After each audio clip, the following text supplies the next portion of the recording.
Most of the time, we have an objective. Sometimes we do what's called the fog of war, where I'm the only one on the battlefield that knows what's going on. So, I'm trying to maneuver the forces either for the good or for the bad, because they're either going to win or lose, but I'm the only one that knows. And sometimes it's just, I have to run those things through my head constantly to know where to put them so that they get overrun, or where to put them so that they can charge at the right time, things like that. I have to be in command. My name is Brenton Charles Kemmer. I'm a major in the 3rd Massachusetts Regiment of the Massachusetts Provincial Battalion. Good, Bron. Right. Ah. Right. You two right here, even together. No, you're good. This is about where you want to be. If you want to go way back, my parents, whenever we went on family vacations, my dad made a point, if we were by a historic site, we'd stop. I just got some pictures from them the other day that I had taken back in the 60s, like 1960, 61, with an old camera that I had when I was a kid, and it had old Fort Niagara on there, where I go every year now. So that kind of thing kind of gave us an interest in history. How exactly was it that you first got interested in it, or find yourself doing this? Well, I'd have to blame that on my wife. I had always wanted a musket or a rifle to hang above a fireplace. Thought that would be quite neat looking. And she bought me a kit for Christmas one year, and a friend of mine, his wife, did the same thing. We spent the winter putting them together, and naturally in the spring we had to see how they would shoot, so we went to a couple of muzzleloading shoots, and it kind of snowballed. We did the shooting. There were a few guys that were dressed in period clothing, and we thought that would be a nice idea too. It was about the same time I was going for my teaching degree.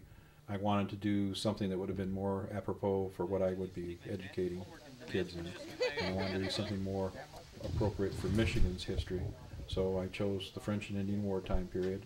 It's one of the wars in our history here in the United States that really isn't taught as extensively as it should be.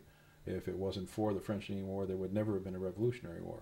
Some of the mindset was started back 20 years earlier. So that's one of the major reasons I chose it.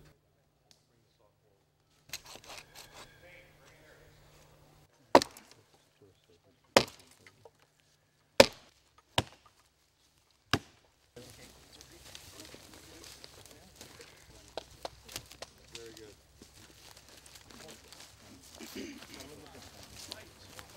We have our original Colonel Bagleys, our guys that are dressed in their blue-red face uniforms. Then we have Partridge's Light Infantry, a group of guys that were doing lights in the 42nd. And we have our attached artillery. We've got 3 3-pounders in the unit, a couple of swivel guns in the unit.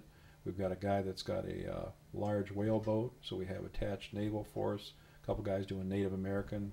So we've combined into a battalion now. We may be starting a new company to go with it in the battalion of Grenadiers also.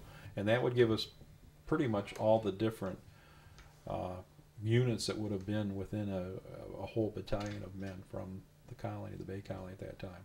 It'll make us whole that way.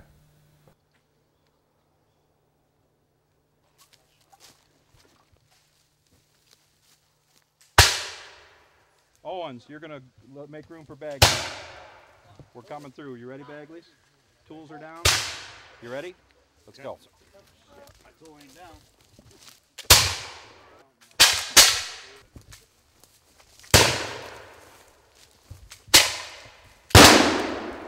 Our tacticals or battles are choreographed ahead of time.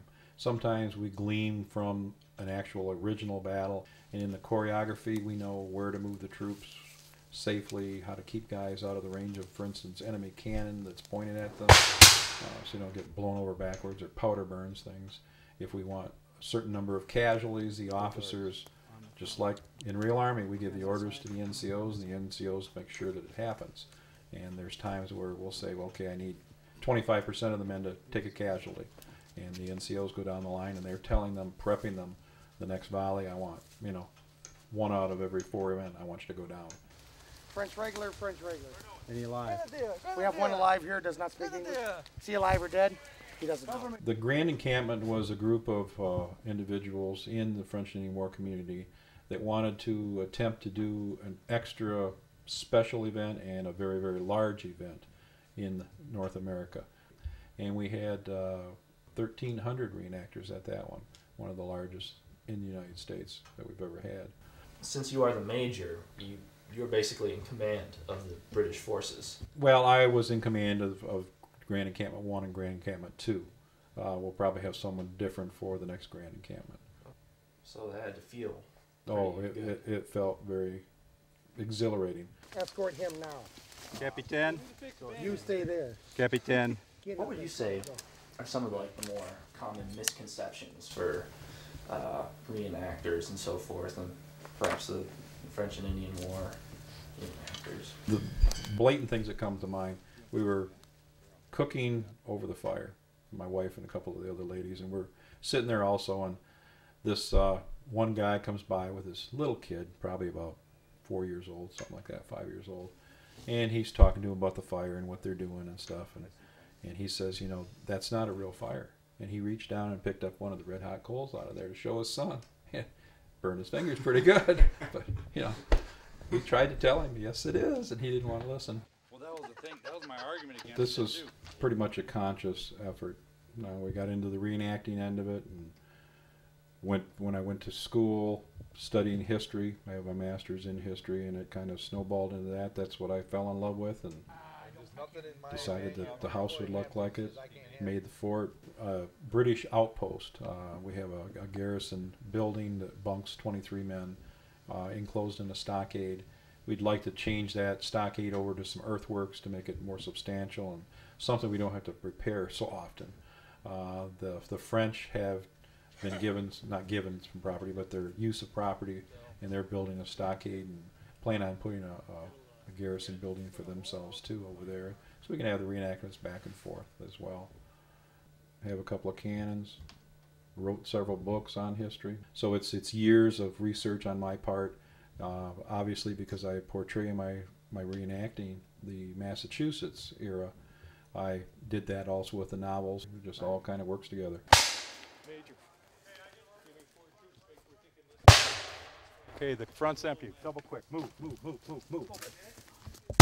on. Move it. And it's not just a fake thing. If you're going to be the commander, even if you're going to be an NCO, you are in command. You have to be when it's time and you're on.